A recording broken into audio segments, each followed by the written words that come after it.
약성경 고린도 전서 7장 17절에서 24절까지 우리 한 목소리로 함께 봉독합니다. 오직 주께서 각 사람에게 나누어 주신 대로 하나님이 각 사람을 부르신 그대로 행하라. 내가 모든 교회에서 이와 같이 명하노라.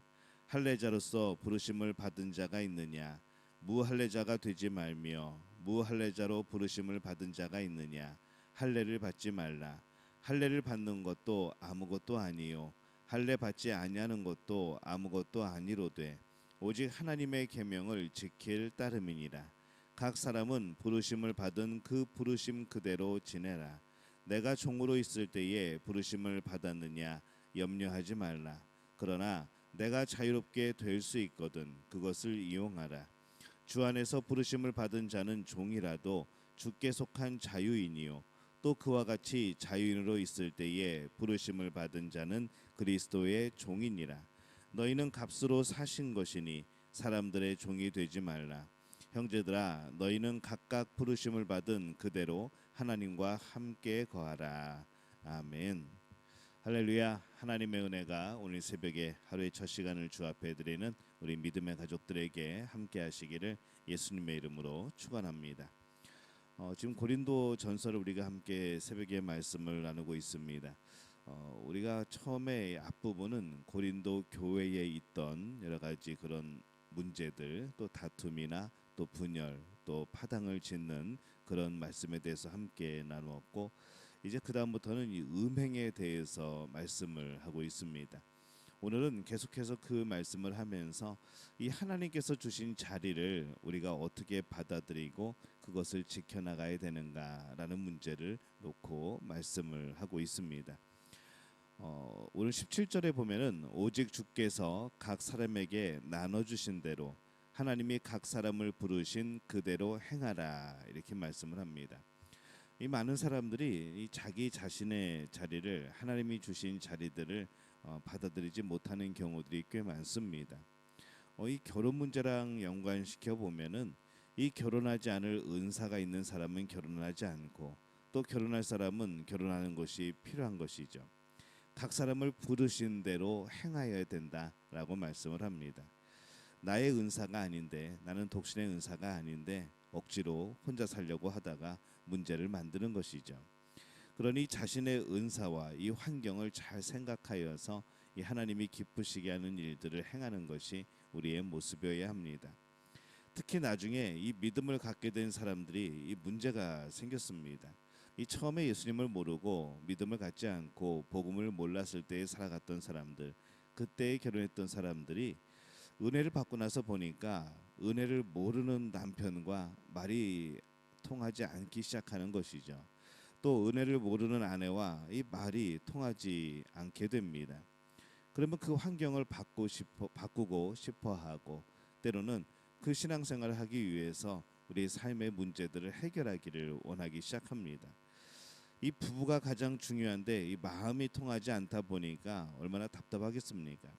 그러나 그때에도 할 수만 있다면 이 하나님의 인도하심을 바라고 일단 그 자리를 받아들이고 기도해야 된다라고 말씀을 합니다. 그 자리를 받아들여야 한다는 것을 더욱 강조하기 위해서 이 할례와 또 종에 대해서 예를 들어서 오늘 설명을 하고 있습니다.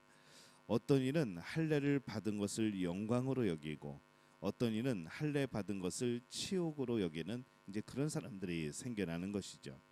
그래서 바울은 말합니다. 18절에 보면은 할례자로서 부르심을 받은 자가 있느냐 무할례자가 되지 말며 무할례자로 부르심을 받은 자가 있느냐 할례를 받지 말라라고 말씀을 합니다. 사실 할례는 그 자체로는 아무것도 아닌 것이죠. 그러니 지금 있는 그 모습 할례를 받았던 받지 않았던 그것을 받아들이라는 겁니다. 여러 면에 있어서 다 그러하죠. 이 사람들은 지금 자신의 모습을 받아들이지 못하는 경향이 강합니다. 시대의 사람들이 부러워하는 것을 우리도 또 부러워합니다. 하나님께서 주신 그 자리를 받아들이고 그곳에서 무엇을 해야 하는지를 생각하지 않고 자리를 바꾸어야 된다고 생각을 하는 것이죠. 참 지혜롭지 못한 그런 생각입니다. 오늘 나의 자리를 바꿔야 한다고 생각하고 있지는 않습니까? 지금 하나님의 일을 하지 않으면서 이 자리만 바뀌면 된다고, 또 그것만 바뀌면 해결된다고 생각하는 사람들이 얼마나 많은지 모릅니다. 먼저 지금의 자리를 받아들이는 것이 참 중요합니다.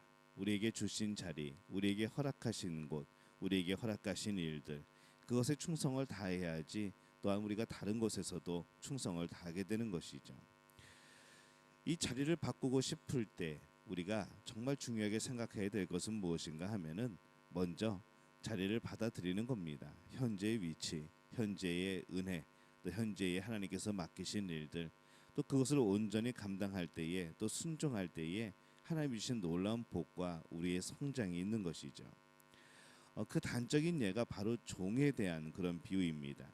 21절에 보면은 내가 종으로 있을 때에 부르심을 받았느냐 염려하지 말라라고 말씀을 합니다. 종으로 있기 때문에 하나님의 일을 더 힘써 못한다고 생각할 수 있다는 것이죠. 근데 이 바울은 이렇게 말합니다. 염려하지 말라. 그곳에서 목적이 바뀌면 된다는 것이죠. 그래서 어떻게 해야 됩니까? 23절에 보면은 너희는 값으로 사신 것이니 사람들의 종이 되지 말라라고 말씀을 합니다. 근데 이 말씀을 잘못 이해하면은 앞뒤 구절을 잘 이해하고 이렇게 연관짓지 못하면은 이 한 구절만으로 보면은 되게 엉뚱하게 해석을 할 수가 있겠죠. 사람들의 종이 되지 말라. 그러다 보니까 이걸 가지고 엉뚱하게 해석을 해서 사람의 종인 곳에서 뛰쳐나오라라고 또 그렇게 해석할 수 있다는 겁니다. 그곳에서 이제 하지만 오늘 성경이 말씀하시는 것은 뛰쳐나오라는 얘기가 아니고 정말 사람의 종이 되지 않기 위해서 벗어나라는 얘기가 아니라 그곳에서 목적을 바꾸라는 것이죠. 종이 종의 역할을 하지 않으면 무엇을 하겠다는 이야기입니까? 종은 종인 겁니다. 근데 그 종이 이제 예수님을 바라보게 되고 하나님을 만나게 되면은 그 다음에 그 종이 살아가는 목적이 바뀌게 되는 것이죠. 이제 그 목적이 바뀌는 것이 무엇이냐 하면은 전에는 사람의 종이었다면 이제는 하나님의 종인 겁니다. 전에는 사람을 보며 섬겼다면 이제는 그 사람을 섬길 때에도 하나님을 바라보며 섬기는 것이죠. 예수님의 마음으로 섬기는 겁니다. 예수님을 섬기듯이 섬기는 것이죠. 그러면 그것이 우리의 삶 속에서 예수님을 섬기는 그러한 삶이 되어진다고 말씀을 하는 겁니다. 그래서 우리 삶의 목적을 바꾸면 우리가 있는 그곳이 종이라는 낮고 낮은 그러한 곳이든 정말로 높은 자리이든 어떤 직위이든 어떤 상황이든 상관없이 우리는 하나님을 섬길 수 있다는 이야기입니다.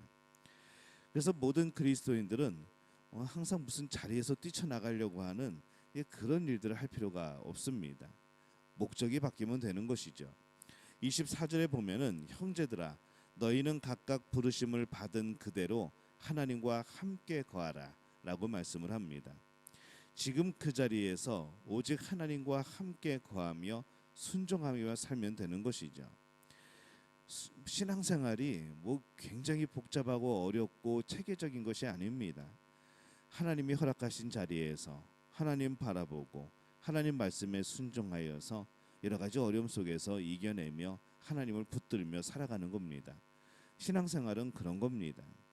그래서 그 자리에 그렇게 살다 보면은 하나님이 함께 하시고 성장케 하시고 굳건케 하시고 정말 그 많은 어려움이라 느꼈던 이런 상황들이 그 다음에 또 다가오게 될 때에는 아무것도 아닌 것으로 넘어가지게 되어지는 것이고 온유하려고 애쓰던 마음이 온유해지는 것이고 충성하려고 했던 그 마음이 이제 자연스럽게 충성하게 되어지는 그러한 성숙이 이루어지는 겁니다. 우리는 그것을 성령의 열매라고 말을 합니다. 목적이 바뀐 삶, 하나님을 위하여 살아가는 삶으로 우리의 모든 삶의 구석구석이 또 그런 부분들이 바뀌어가는 것이 신앙생활입니다.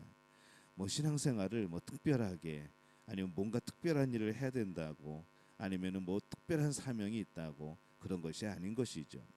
한결같은 신앙생활, 똑같은 신앙생활, 변치 않는 신앙생활이 더 복되고 중요한 겁니다. 22절에 보면은 주 안에서 부르심을 받은 자는 종이라도 주께 속한 자유인이요 또 그와 같이 자유인으로 있을 때에 부르심을 받은 자는 그리스도의 종이니라 이렇게 말씀을 합니다. 목적을 바꾸지 않고 나의 환경만 탓하면서 살고 있지는 않습니까? 목적이 바뀌면 모든 환경은 동일하다는 진리를 깨닫게 되는 것이죠. 목적이 바뀌면 하나님을 위하여 살아가는 삶이 시작되면은 우리의 환경은 아무것도 아니라는 겁니다. 그래서 우리가 이 하나님을 섬기는 하나님께 순종하는 그 목적으로 살아가면은 모든 것이 감사함이 되어지고 모든 것이 은혜가 되어지고 또 우리의 불편함과 나의 연약함들이 발견하게 되어지고 그런 가운데서 그것을 견디고 이겨내는 또 새로운 능력과 힘을 하나님이 허락해 주신다는 것이죠. 그래서 우리는 이 진리를 깨닫고 진정으로 우리의 목적을 바르게 잡아야 될 줄로 믿습니다.